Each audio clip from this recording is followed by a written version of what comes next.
I mean, my motivation, if I've got a religion of any kind, is a religion of curiosity, of trying to understand. It's really the mission of Grok, understand the universe. I'm trying to understand the universe, or let's at least set things in motion such that at some point civilization understands the universe or far better than we do today, and even what questions to ask.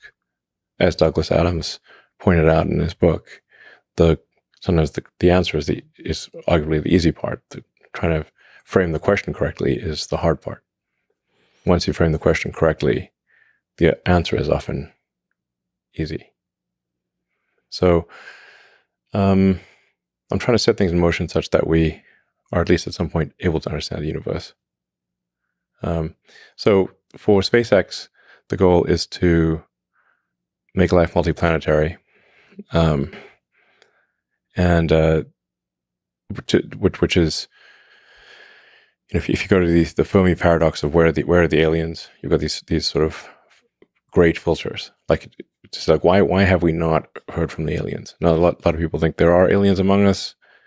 I often claim to be one. Nobody believes me, but it did say alien registration card at one point on my immigration documents. So I've not seen any evidence of aliens. So it suggests that at least one of the explanations is that intelligent life is extremely rare. And again, if you look at the history of Earth, civilization has only been around for 1/1,000,000th of Earth's existence. So if aliens had visited here, say 100,000 years ago, they would be like, well, they don't even have writing, just hunter-gatherers, basically. So, so how long does a civilization last? So for SpaceX, the goal is to establish a self-sustaining city on Mars. Mars is the only viable planet for such a thing. The moon is close, but it lacks resources, and I think is probably vulnerable to any calamity that takes out Earth. The moon is too close. It's vulnerable to a calamity that takes out Earth. So I'm not saying we shouldn't have a moon base, but Mars would be far more resilient. The difficulty of getting to Mars is what makes it resilient. In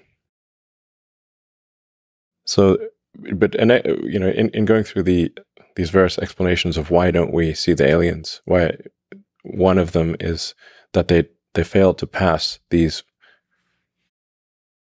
great filters, these key hurdles, and one of those hurdles is being a multi-planet species. So if you're a multi-planet species, then if something were to happen, whether that was a natural catastrophe or a man-made catastrophe, at least the other planet would probably still be around. So you don't have all the eggs in one basket. And once you are sort of a two-planet species, you can obviously extend life perhaps to the asteroid belt, to maybe to the moons of Jupiter and Saturn, and ultimately to other star systems. But if you can't even get to another planet, definitely not getting to star systems.